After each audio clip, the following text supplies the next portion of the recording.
In this video, we're shortening our 8.8 rear end without making a single cut on the housing, making clearance for our bigger tires, and taking care of some much needed maintenance items in order to go drag racing this weekend.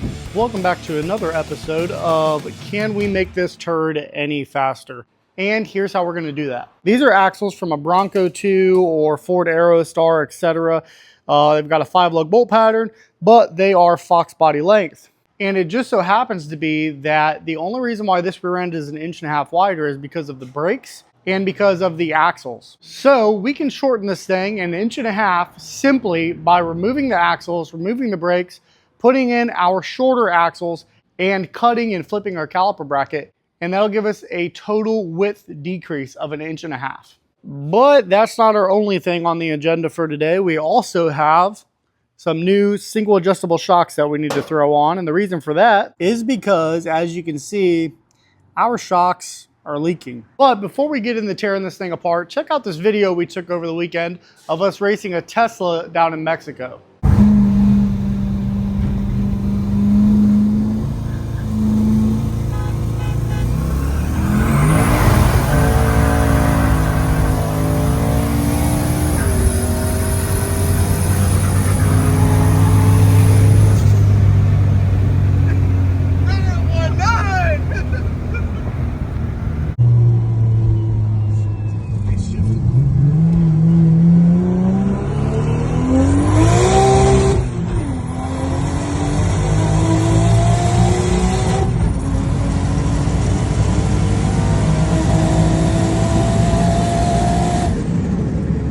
Alright, so first things first, let's get the car raised up and get the rear end taken apart.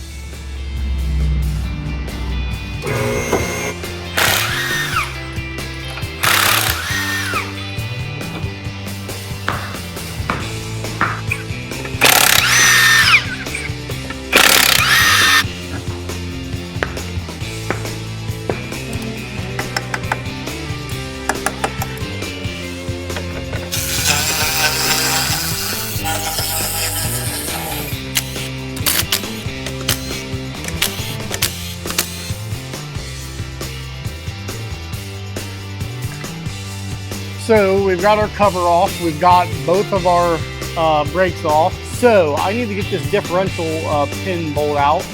Then we'll get our C-clips out and we'll be able to slide our axles out.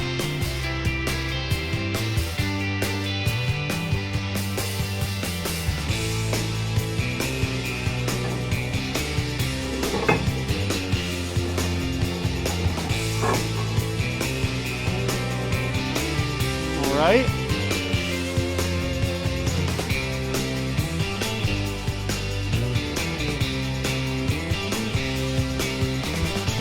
All right, so to give you guys an idea of what we're working with here, I've got the stock length axle on this side and the shorter length axle on this side. There's a pretty good difference there. And this is a little bit exaggerated because the hub flange on this one is a bit taller than that one. But you guys get the idea of the difference in length. So now what we need to do to make this actually work is we need to remove this bracket. We're then going to actually cut the bracket to where we just have the side where the caliper mounts, and we're going to mount it back here on the back side. Once we get that bracket on both sides cut and remounted back on, then we can throw our axles back in and go ahead and reassemble everything and stick our wheels and tires on and see what kind of difference we have.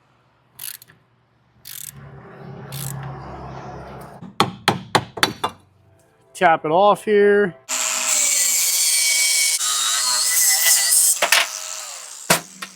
All right, so we got that piece cut out of there.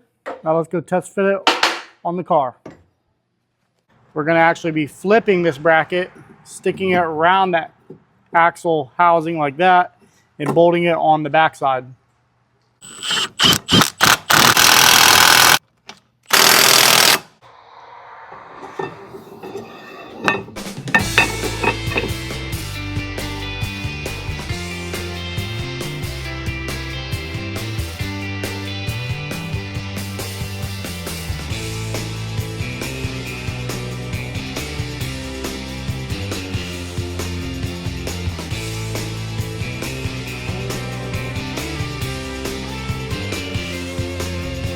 So we've got our rear end completely assembled. I went ahead and got our brakes back on. We got those caliper brackets flipped and installed. Went ahead, threw our diff bolt in and our pin, threw our cover back on, and she is officially shortened. So I'm curious as to what it looks like with the wheels on it. Okay, so we've got our diff fluid in, everything's complete.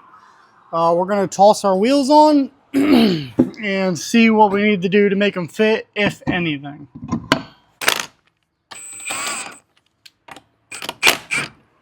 So I don't know if you guys will be able to see this, but she gets close up in there. Real close to the tire there, and we do not want that rubbing. I'm assuming once the tire goes up, this stuff will get close as well. So you can see up in there, it gets pretty tight. So we're probably gonna end up having to pull this wheel back off and get a BFH. So luckily for me, I've got a few of those.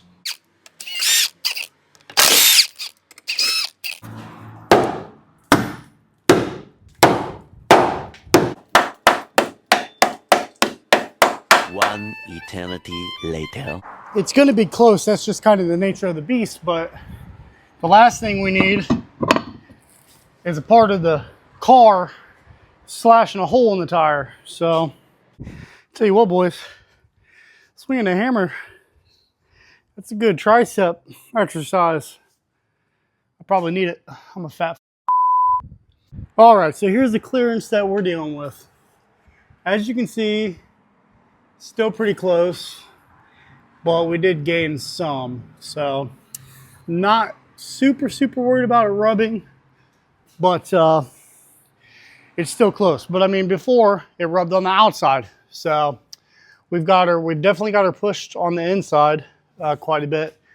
So I'm hoping we don't get any rubbing, and maybe we can even stick a 15 by 10 on this thing and put a 28-10-5 on it eventually. So we'll see. For now, we're going to hope that this does us some wonders. We just shortened our 8.8 with zero cutting on the housing.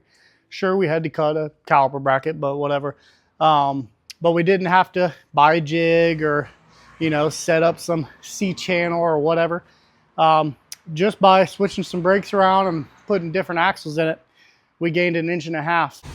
All right, so we've got all the front suspension back together. We obviously have our rear end together, and one thing I noticed is that our U-joint and our drive shaft is going bad. Actually, it's not even the U-joint, it's an aluminum drive shaft, and the housing is starting to waller out a little bit. So we need a new drive shaft, and I knew this was going to be a thing because the drive shaft's just aluminum. So we're going to go down to Super Duty Truck Parts in Newark and have them build us a complete new drive shaft. So I'll take you out here and show you exactly what I mean. So this U-joint is going out. Let's see. And it's actually, the caps are wiggling inside of the aluminum drive shaft. That's a drive shaft that I kind of cobbled together. So I knew I was going to need one anyway, so we're just going to go ahead and take care of that while we're getting the car ready. Now, what are we getting the car ready for? Hopefully somebody to race us. So I'm hoping soon that we get a good race, because the guys across the street blew up their Malibu. So don't know how soon we're going to be racing them, but I guess another thing we're getting ready for is to go take it testing too. We need to go back, put some weight in the back of the car, see if we can get the 60-foot times down. We went like a 1.7 something 60-foot if I remember right. Maybe it was only a 1.82. I don't know. But I'd like to see a 1.6, 1.5, a 1.4 would be crazy. 1.5 would be insane too. But we've got to get the 60-foot down if we want to be doing some street racing. Let's go take this drive shaft to Super Duty Truck Parts in Newark and get a new one made.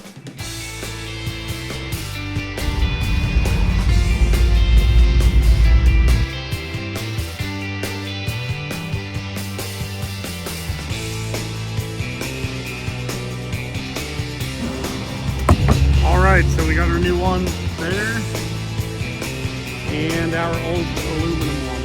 So